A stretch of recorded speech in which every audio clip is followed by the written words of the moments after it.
बिस्मिल्लाहिर्रहमानिर्रहीम। अस्सलाम वालेकुम स्टूडेंट्स, आई होप आप सब खैरियत से होंगे। आज की वीडियो का टॉपिक है एरिस्टोटल्स कॉन्सेप्ट ऑफ ट्रेजेडी। आज की वीडियो आप लोगों के लिए काफ़ी ज़्यादा हेल्पफुल होगी। प्रीवियस वीडियोस में हमने एरिस्टोटल कॉन्सेप्ट ऑफ इमिटेशन को डिस्कस किया, उसके अलावा एरिस्टोटल के अकॉर्डिंग ट्रेजिक हीरो को कैसा होना चाहिए उस चीज़ को डिस्कस किया। आई होप आपके लिए काफ़ी ज़्यादा हेल्पफुल होंगी वो वीडियोज़। उनके नोट्स भी आपको डिस्क्रिप्शन में मिल जाएंगे और इस वीडियो के नोट्स भी मैं डिस्क्रिप्शन में डाल दूँगी। सबसे पहले हम एरिस्टोटल की most important most famous definition of tragedy को देख लेते हैं जो उन्होंने ट्रेजेडी के बारे में दी। The imitation of an action serious complete and of a certain magnitude in a language beautified in different parts with different kinds of embellishment through action and not narration and through scenes of pity and fear, bringing about the catharsis of these or such like emotions। Aristotle की ये definition जो है tragedy के बारे में, इसको पढ़ने के बाद हमें काफ़ी ज़्यादा हेडिंग्स यहाँ से मिल जाती हैं। अगर हम वाइडली इसको अंडरस्टैंड करें क्वेश्चन का काफ़ी ज़्यादा हिस्सा सोल्व कर सकते हैं। ठीक है, the definition has wide implications and form two major parts. अगर हम इसको वाइडली देखें तो इसके दो मेजर पार्ट्स हैं। The first part from the imitation of an action to and not narration is concerned with the tragedy as one of the imitative art and point out its medium, objects and manner of imitation। अगर हम imitation of an action की बात करें, अगर हम इसी phrase को just समझें तो यहाँ पे हमारे पास तीन पॉइंट आते हैं। ठीक है, medium, object and manner of imitation. ठीक है, second part is concern with the function and emotional effects of tragedy. Second part जो है वो इमोशनल और फंक्शन कंसर्न करता है इमोशनल इफेक्ट ऑफ ट्रेजेडी को। सीरियस एक्शन होना चाहिए, कॉमिक एक्शन नहीं होने चाहिए, यानी कि फनी नहीं होना चाहिए, सीरियस एक्शन होना चाहिए। And hence it is different from comedy. इसी तरह से इसको कॉमेडी से डिफरेंट बनाया जाता है। Which imitate the no serious things. Okay, यहाँ पे कॉमेडी की बात हुई है कि कॉमेडी के अंदर तो जस्ट नॉन सीरियस चीज़ें होती हैं, जबकि ट्रेजेडी के अंदर ऐसा कुछ नहीं होता। ट्रेजेडी के अंदर जो है वो सीरियस एक्शन होना चाहिए। Tragedy on the basis of it's manner of imitation is distinguished from an epic. अगर हम मैनर ऑफ इमिटेशन की बात करें तो ट्रेजेडी जो है ये एपिक से डिफरेंट होती है, क्योंकि एपिक तो नारेट की जाती है and does not represent through action, और एक्शन के थ्रू उसको प्रेजेंट नहीं किया जाता। इस तरह से जो ट्रेजेडी है वो एपिक से डिफरेंट है। ठीक है, वो नरेटिव नहीं होती, नॉन नरेशन नहीं उसके अंदर होती, बल्कि वो डिस्क्रिप्टिव होती है। ठीक है, similarly on the basis of its medium, अगर हम उसके मीडियम की बात करें, it is distinguished from the lyric, वो लिरिक से डिफरेंट होती है। Tragedy employs several kinds of embellishment in different parts, for example words in dialogue and song in the choric part. ठीक है, यानी कि लिरिक्स से वो डिफरेंट होती है अपने मीडियम के हिसाब से। ठीक है, उसके अलावा हम बात करते हैं beside Aristotle draws different implications from the word imitation. जैसा कि एरिस्टोटल जो हैं उन्होंने वर्ड इमिटेशन से डिफरेंट मीनिंग्स लिए हैं। उनका कॉन्सेप्ट ऑफ इमिटेशन जो है वो उनके टीचर प्लेटो से काफ़ी डिफरेंट है। वो प्लेटो से अपोज करते हैं इसके ऊपर। With him imitation remain not a mere photographic representation of the surface of things as was with Plato. जैसा कि प्लेटो जो है वो जस्ट एक इमिटेशन को कहते थे कि बस सरफेस चीज़ों को इमिटेट करना। ठीक है, फोटोग्राफिक रिप्रेजेंटेशन कहते थे सरफेस ऑफ थिंग्स को। उसके अलावा एरिस्टोटल जो हैं वो कहते हैं कि इमिटेशन एक क्रिएटिव प्रोसेस है। ठीक है, the poets take is material from real life which is amorphous, but with the exercise of imagination he gives a definite shape to a shapeless thing, he brings order of chaos and produce reality imaginatively. Aristotle के according poet जो है वो real life से अपना material लेता है जो कि अमोरफोस होता है, उसको फिर तरतीब देता है अपनी इमेजिनेटिव पावर से, उस शेपलेस चीज़ को शेप देता है, उस चीज़ के अंदर जो क्योस होता है उसको ख़त्म करके उसमें एक ऑर्डर लेके आता है। वो किस तरह से लेके आता है? अपनी इमेजिनेटिव पावर से, अपने माइंड से, अपने अंदर की जो खूबसूरती होती है उनको, अपने टैलेंट को बाहर लाता है और उसी चीज़ को इतना खूबसूरत बना के पेश करता है कि पढ़ने वाला अट्रैक्ट होता है, पढ़ने वाले की जो अटेंशन होती है वो ग्रैब होती है। ठीक है, accordingly poetic imitation becomes a reproduction, a representation और a recreation and the poet a maker and creator. यहाँ पे पोएट की बात की है कि वो जो है रिप्रोड्यूस करता है, चीज़ों को रिप्रेजेंट करता है, रिक्रिएट करता है, और पोएट को मेकर कहा गया और क्रिएटर कहा गया। यानी कि पोएटिक इमिटेशन को अकॉर्डिंग टू एरिस्टोटल किस तरह की होती है वो चीज़ बयान की गई है। आई होप आपको यहाँ पे ये पॉइंट बहुत अच्छे से क्लियर हुआ होगा। अगर हम यहाँ पे एक्शन की बात करें तो एरिस्टोटल के अकॉर्डिंग प्लॉट जो है वो कंसिस्ट करता है लॉजिकल और inevitable sequence of serious incidents पे, ठीक है। यानी कि एक प्लॉट के अंदर लॉजिकल और इनएविटेबल सीक्वेंस होना चाहिए सीरियस इवेंट्स का। ट्रेजेडी जो है वो इंसानी प्रॉब्लम्स को, इंसानी सफरिंग्स को जो है वो इमिटेट करती है और उनको फॉर्म देती है एक्शन की, और यही एक्शन जो है वो एक प्ले के अंदर प्लॉट होता है, ठीक है। The plot in a tragedy must B complete, यानी कि प्लॉट जो है वो ट्रेजेडी के अंदर कंप्लीट होना चाहिए, means it must have a definite beginning and middle and and, ठीक है। यानी कि प्लॉट का एक बिगनिंग होनी चाहिए प्रॉपर, एक मिडल होना चाहिए और एक एंड होना चाहिए। ट्रेजिक प्लॉट के अंदर जो है वो तमाम लॉ ऑफ प्रोबेबिलिटी और नेसेसिटी मौजूद होने चाहिए। कोई भी कैरेक्टर, कोई भी इंसिडेंट्स जो है वो सुपरफ्लोस नहीं होना चाहिए, यानी कि एक्स्ट्रा नहीं होना चाहिए। एरिस्टोटल फर्दर रिमार्क्स करते हैं सीरियस एक्शन ऑफ ट्रेजेडी को कि उसका सर्टेन मैग्नीट्यूड की होनी चाहिए।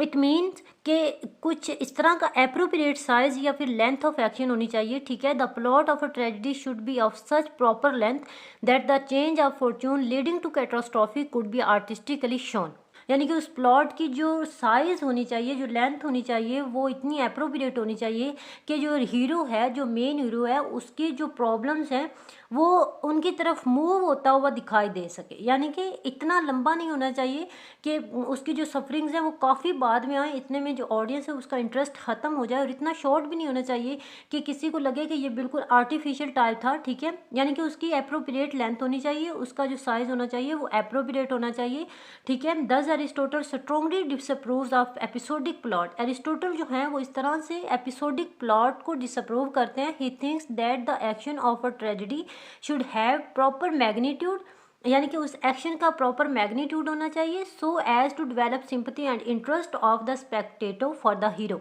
यानी कि इतना प्रॉपर मैग्नीट्यूड हो कि जो ऑडियंस है, जो देखने वाला है, उसका इंटरेस्ट डेवलप हो सके हीरो के लिए, उसके अंदर इंटरेस्ट हो, सिंपैथी हो, ये तमाम चीज़ें उसके अंदर डिवेलप हो जाएं हीरो के लिए, ठीक है। एरिस्टोटल जो है वो प्लॉट को 3 वेज में जो है वो डिवाइड करते हैं, 3 पार्ट्स में डिवाइड करते हैं। फर्स्ट है परिपिटी, सेकंड है suffering and third is anagnorisis. Aristotle believe रखते हैं कि डिस्कवरी को अगर हम कंबाइन कर दें परिपिटी के साथ तो इस तरह से जो है feeling of fear and pity produce होंगी, और ये ही एक आइडियल ट्रेजेडी का रिप्रेजेंटेशन होना चाहिए। इसी तरह से ही आइडियल ट्रेजेडी को रिप्रेजेंट होना चाहिए। The third part of the action in a tragedy which deal with the description of suffering. Third part है एनाग्नोसिस। इसको आप समझ लें कि एनाग्नोसिस क्या है, ठीक है। एनाग्नोसिस एक लिटरेरी टर्म है, एक एलिमेंट ऑफ ट्रेजेडी भी है। इसके बगैर आप समझ लें कि ट्रेजेडी इनकम्प्लीट होती है। ये वर्ड ग्रीक वर्ड से ड्राइव किया गया है, रिकॉग्निशन, जिसका मतलब है रिकॉग्निशन, यानी कि वाकिफ हो जाना किसी चीज़ से। एक ट्रेजेडी में ये एक ऐसा वक्त होता है जो ट्रेजेडी में मौजूद मेन हीरो जो होता है वो अपनी शनाख्त को पहचान लेता है, ठीक है। उन्होंने प्लॉट को एक और तरीके से भी एक्सप्लेन किया है। वो कहते हैं कि प्लॉट की 2 टाइप्स होनी चाहिए। एक टाइप तो सिंपल प्लॉट होना चाहिए और सेकंड इज कॉम्प्लेक्स प्लॉट। अब सिंपल प्लॉट से अरिस्टोटल का क्या मतलब है? A simple plot in his opinion is that in which a change in the hero's fortune take place without peripeteia and discovery.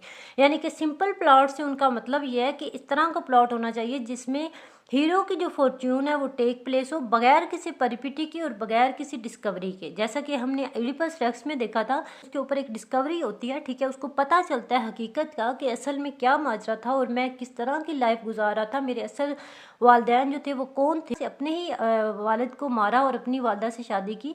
ये तमाम चीज़ें, इसको हम डिस्कवरी कहते हैं। तो अरिस्टोटल कहते हैं कि सिंपल प्लॉट इस तरह का होना चाहिए जिसमें ना ही कोई परिपिटी हो और ना ही कोई डिस्कवरी हो, ठीक है। तो सेकंड वो कहते हैं कॉम्प्लेक्स प्लॉट। कॉम्प्लेक्स प्लॉट किस तरह का होना चाहिए? Which involve the formative elements. अब यहाँ पे समझना है कि फॉर्मेटिव एलिमेंट्स क्या हैं, यानी कि उस प्लॉट के अंदर प्रोबेबिलिटी होनी चाहिए, इनएविटेबिलिटी होनी चाहिए और लॉजिकलिटी होनी चाहिए, ठीक है। ये तमाम चीज़ें, यानी कि एक कॉम्प्लेक्स सा जो प्लॉट होता है जिसके अंदर इंसिडेंट्स जो है वो कॉम्प्लेक्स होते हैं, इस तरह का एक लॉजिकल सी सिचुएशन होती है। ये तमाम चीज़ें कॉम्प्लेक्स प्लॉट के लिए ज़रूरी हैं। And it is owing to the above qualification of a tragic plot Aristotle regards plot as the soul and the first principle of a tragedy. Aristotle ने प्लॉट को एक ट्रेजेडी की सोल कहा है और कहा है कि एक ट्रेजेडी के अंदर सबसे इम्पोर्टेंट जो है वो प्लॉट है, ठीक है। प्लॉट के बगैर ट्रेजेडी इम्पॉसिबल है। नेक्स्ट पॉइंट आता है, Aristotle consider character as a second constituent second अगर हम देखें तो कैरेक्टर की बात करते हैं, अरिस्टोटल के अकॉर्डिंग कैरेक्टर कौन है, ह्यूमन एजेंट या certain moral qualities which are assign to the agents of tragedy. यानी कि जो एक ट्रेजिक हीरो होता है अकॉर्डिंग टू अरिस्टोटल उसको किस तरह का होना चाहिए। जब भी कोई राइटर हीरो को लिख रहा होता है, जो कि ट्रेजिक हीरो को लिख रहा होता है, तो उसका किरदार किस तरह का बनाना चाहिए, किस तरह का खाका उसका बनाना चाहिए। यहाँ पे हमारे पास 4 पॉइंट्स हैं। फर्स्टली उस कैरेक्टर को अच्छा होना चाहिए, सेकेंडली कैरेक्टर जो है वो टाइप ट्रू होनी चाहिए, thirdly character must be true to life, he must be true representative of human nature, fourthly Aristotle suggest that the character must be consistent, for example if he is rash he must act rashly. यानी कि character को consistent होना चाहिए, अगर उसको बुरा दिखाया तो वो कम्प्लीटली बुरा हो, उसको रैश दिखाया तो कम्प्लीटली रैश हो, ठीक है। यानी कि उसकी हर एक्ट से लगे कि वाकई ये कैरेक्टर जो है वो ट्रेजिक कैरेक्टर है, ठीक है। नेक्स्ट और मोस्ट इम्पोर्टेंट पॉइंट आता है थॉट का।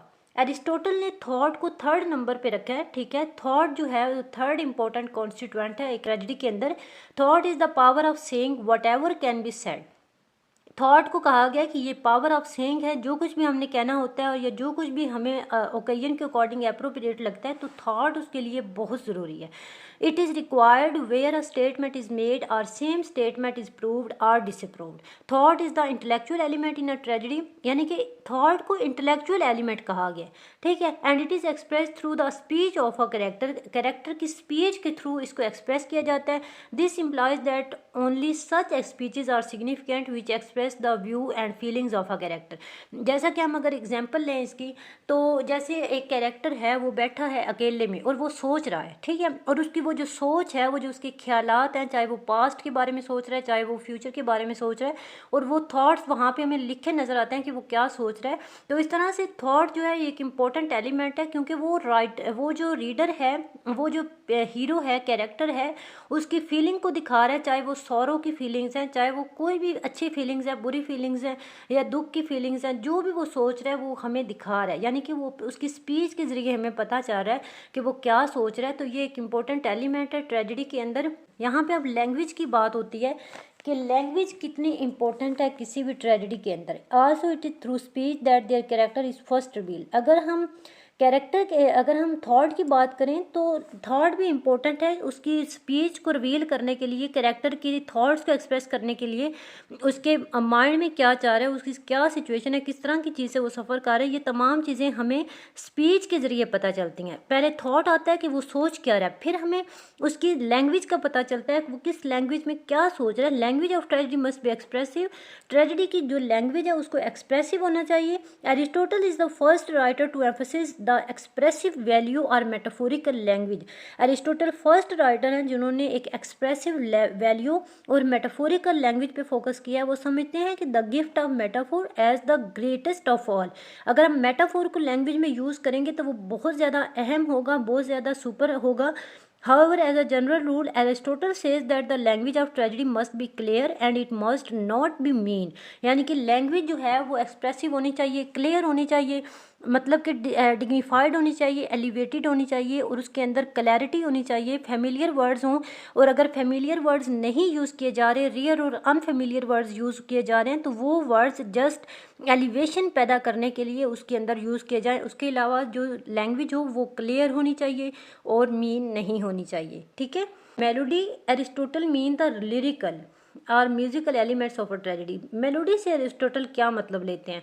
Bye melody Aristotle mean the lyrical musical element of a tragedy. It is an important element because historically speaking tragedy began with the song and dances. अगर हम history में देखें तो जितनी भी ट्रेजेडीज़ हैं वो डांसेस के साथ और सॉन्ग के साथ ही स्टार्ट होती हैं, ठीक है। The coarse in Greek drama was not a mayor luxury. अब यहाँ पे आता है कि कोरस क्या है। कोरस एक लिटरेरी टर्म है इंग्लिश लिटरेचर के अंदर। ये ग्रीक वर्ड कोरस से निकला है, ठीक है। इसका मतलब है, ये वर्ड जो है ये रेफर करता है ग्रुप ऑफ पीपल को, ग्रुप ऑफ डांसर्स को, या फिर एक part of a song that repeat multiple times in a song. यानी कि सॉन्ग के ऐसे पार्ट को रेफर करता है जो कि मल्टीपल टाइम एक सॉन्ग के अंदर रिपीट होता है, ठीक है। Nevertheless Aristotle condemn the practice of introducing songs which are not connected with the action of tragedy, ठीक है। नेक्स्ट और लास्ट पॉइंट है यहाँ पे स्पेक्टेकल का। Spectacle in Aristotle's opinion is the last constituent of a tragedy. किसी भी tragedy का लास्ट जो कॉन्स्टिट्यूएंट है, लास्ट जो एलिमेंट है, पार्ट है, वो स्पेक्टेकल है। ठीक है, स्पेक्टेकल जो है ये एक इम्पोर्टेंट मोड है इमिटेशन का, जिसके जरिए स्टोरी को प्रेजेंट किया जा सकता है ऑडियंस के सामने स्टेज के ऊपर। Aristotle says very little about stage presentation because he thinks the tragic effect is quite possible without a public performance. Public performance के बगैर भी ट्रेजिक इफेक्ट जो हैं वो पॉसिबल हैं। To sum we can say that great tragedians of Italy, France, Germany and England have benefited a lot from this concept of tragedy. अगर हम Italy, France, Germany और इंग्लैंड में देखें तो काफ़ी ज़्यादा ट्रेजेडीज जो हैं एरिस्टोटल के कॉन्सेप्ट ऑफ ट्रेजेडीज पे लिखी गई हैं। It shows magical Forsyte and comprehensive vision of his genius. Truly his concept of tragedy is a masterpiece of classical literary criticism। अगर हम क्लासिकल लिटरेरी क्रिटिसिज्म को देखें तो उसका जो एरिस्टोटल का कॉन्सेप्ट है ट्रेजेडी का, ये काफ़ी ज़्यादा मास्टरपीस है। ठीक है, the theory of tragedy work out with such insights and comprehensions that it becomes the type of the theory of literature. ठीक है, इनकी थ्योरी ऑफ ट्रेजेडी जो है ये इतनी ज़्यादा कॉम्प्रीहेंसिव है, ठीक है, कि ये लिटरेचर की एक टाइप बन गई है, type of the theory of literature ये बन गई है। ठीक है, ये तो थी आज की वीडियो। आई होप आपको अच्छे से समझ आई होगी किस तरह से जो है वो क्वेश्चन सोल्व किया, किस तरह से एरिस्टोटल्स की कॉन्सेप्ट ऑफ ट्रेजेडी को डिस्कस किया। आई होप आपको तमाम पॉइंट्स अच्छे से समझ आए होंगे। मैं तमाम पॉइंट्स को एक बार समराइज़ कर देती हूँ कि किस तरह से एरिस्टोटल की डेफिनेशन को एक्सप्लेन किया गया। 2 पार्ट्स ऑफ ट्रेजेडी की बात की गई, 2 पार्ट्स ऑफ ट्रेजेडी। उसके अलावा अकॉर्डिंग टू एरिस्टोटल ट्रेजेडी का प्लॉट किस तरह का होना चाहिए, डिवीजन ऑफ ट्रेजिक प्लॉट की गई। ठीक है, सिंपल प्लॉट और कॉम्प्लेक्स प्लॉट को डिस्क्राइब किया गया। मेन कैरेक्टर की बात की गई कि कैरेक्टर ट्रेजेडी के अंदर किस तरह का होना चाहिए। थॉट जो है वो एक इंपॉर्टेंट एलिमेंट है ट्रेजेडी का। लैंग्वेज ऑफ ट्रेजेडी किस तरह की होनी चाहिए। उसके अलावा मेलोडी की इंपॉर्टेंस बताई गई और स्पेक्टेकल का बताया गया। आई होप आपको तमाम पॉइंट्स अच्छे से क्लियर हुए होंगे। अगर आपको कुछ क्वेश्चंस हैं तो आप कमेंट सेक्शन में ड्रॉप करें, और अगर आपको वीडियो अच्छी लगी है तब भी कमेंट सेक्शन में बता दिया करें। आपके एक कमेंट से काफ़ी ज़्यादा एनर्जी मिलती है और नई वीडियो बनाने का दिल करता है। इसी के साथ ही रखिएगा अपना ख्याल। मिलते हैं नेक्स्ट वीडियो में। अल्लाह हाफिज़।